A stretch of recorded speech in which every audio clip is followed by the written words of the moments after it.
Hi, this is Jonathan Tolo from A by Tolo, and today we are making the decreases for the crown for the Honeycomb Brioche Hat. I've already placed my markers, which it says in the pattern how to do. I have one marker, color A, for beginning of round, and I have 5 markers to help me with knowing where to make the decreases. I've already done the 3 first row of the decrease, so now I'm actually on the actual decrease row, which says to brioche purl 3 together. And it's actually very simple. So we're supposed to knit or purl 3 stitches together. So in brioche, when we call it a brioche purl, we always purl it together with the yarn over.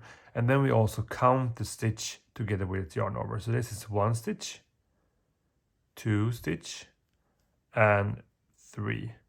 So we're going to brioche purl all these 3 stitches together. If you are totally new to brioche, I would suggest adding a lifeline before starting the decreases, so you can go back in case you drop a stitch and don't know what to do to pick it up. But it's quite simple actually. All the red floaties will be in the front. So if you drop a knit stitch, you can just pick it up and also pick the floaty up. And behind every red floaty is 2 white stitches or 2 knitted stitches. So if you drop it, it's not too hard to pick up, but if you are totally new and afraid, then I would suggest adding a lifeline. It's very simple. So brioche purl 3 together. So like you normally would do when you purl 2 together, you just put the needle from behind through the front leg, your yarn over, and you pull it through and take it off the needle. The reason why we do this decrease is because it's invisible. I've already made one down here, you can't see it, and that makes the crown look really good. So brioche purl 3 together, and then slip one yarn over, and then purl, slip one yarn over until you come to the next marker, and then repeat. I'm not there to show you how to throw. I could try. Okay, so yarn forward, all 3 stitches together, and then you go over, whoop, and through, and slide off. Yarn is already front.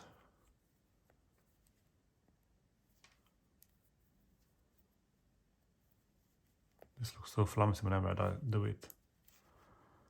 It's because I'm not an English knitter.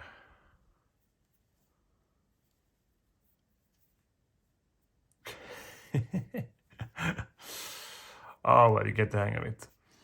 So you do that in the next marker, and then rinse and repeat until you are done with the round. You do this decrease every 4 rounds, which it says in the pattern. And when you have fewer and fewer stitches, it's going to be harder to work in the round without using double pointed needles or a magic loop. And you can choose whatever you like, really.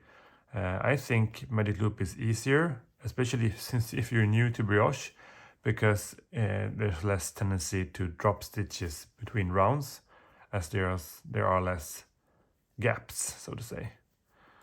So I would suggest using magic loop if you are familiar with that kind of stitch or that technique. Brioche purl 3 together, and again, looks good. I'm going to continue now a bit, and then I'm going to show you how it looks. Okay, so now I'm going to start the round of magic loops. I have my longer loop here, and the work is still on my shorter one. I can just put a stopper at the first one and switch, or at the right hand needle, and switch that needle to the longer one. And I just want to show you how I do it, because I think it's a waste of time to just slip all the stitches to this needle, so instead I knit the round. So the only thing you want to make sure of is that the yarn goes over, so you don't miss the first yarn over, or the last yarn over of the previous round. So you don't accidentally pull it under here, so you need to have it over the needle. And then you can just pull it out actually, and knit the 3 together, or purl actually, brioche purl the 3 together.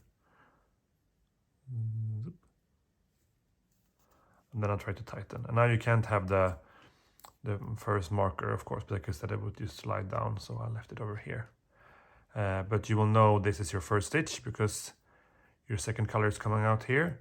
And also I'm gonna remove this one and have my third or fourth decrease actually going over here, and have the loop going around here back again.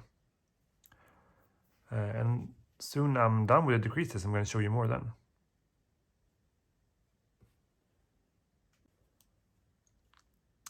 So now I'm done with the very last row before the last decrease. So it says to cut my contrast colored yarn and leave at the back.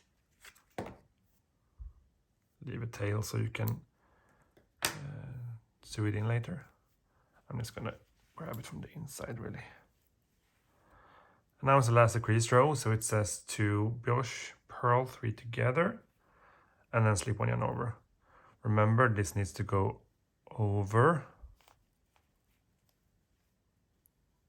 So you have that last yarn over on the last stitch. This one will be a little bit loose because I ended up without enough red, so I had to take a new ball. Brioche purl, slip 1 yarn over. You can remove the marker. Brioche purl 3 together. It's kind of a little bit tricky now when you have knitted a bit tighter, which I normally do when I do magic loop, but it's okay. You can add another lifeline if you want to. Brioche purl 3 together. Give this time because you don't want to drop stitches. It's not too hard to pick up, but like I said, you don't want to end up having to undo or unwind. Slip 1 yarn over. Remember now the yarn needs to go over the white stitch.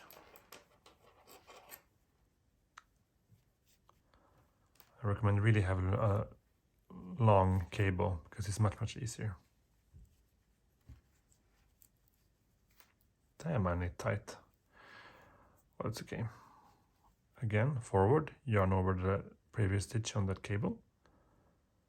Brioche purl 3 together.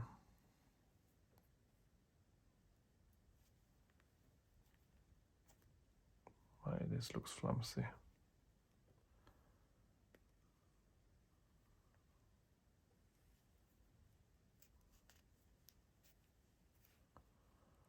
Slip 1 yarn over. Brioche purl 3 together.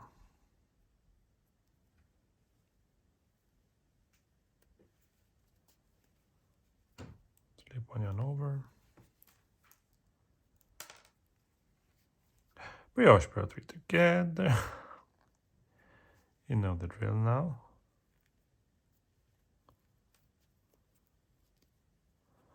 Slip 1 yarn over. And then as there are uneven stitches, the last one is a brioche purl. Now we're going to keep on working with our main color. So if you're scared that you'll mix up where to start and where to stop, I know you know where the beginning of round is, you can just place a marker here, so you'll know. Now you will keep counting this yarn over as a separate stitch. So we'll be knitting 2, slip yarn over, knit 2, slip yarn over, knit 2, slip yarn over, turn. Oops. I'm playing hockey with my markers, it seems. I'm doing all this continental. I've already shown you how to make it in English, and as I'm not that good at it, I don't think it will help you.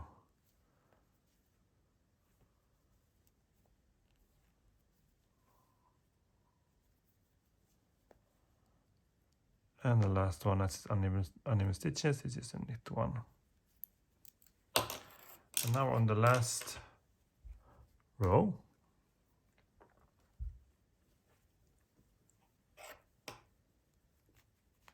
There we go. So now we're going to be knitting one and brioche knitting and continue until we are done. So knit one, brioche knit, which means work both the stitch and the yarn over. Knit one, brioche knit, knit one, brioche knit.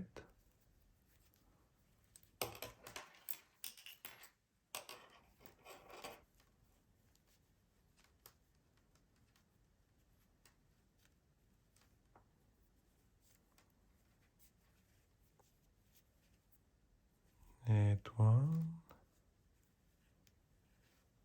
brioche knit, and all the way around until one stitch remain, and that one we would just knit. And there you have it. Now you need to just cut the yarn, leaving a long tail, and then using a tapestry needle to thread through the remaining stitches. I don't have that here now, so I can just show you. But what you will end up with is a really nice star at the top that I think look really cool. And as you can see, the decreases are almost invisible, giving you a nice looking hat with a nice looking crown. And then just fasten all the yarn ends. I have quite a few, as I had my red not enough twice, and also the white yarn tail. So you can just thread them between here and they will look all fine.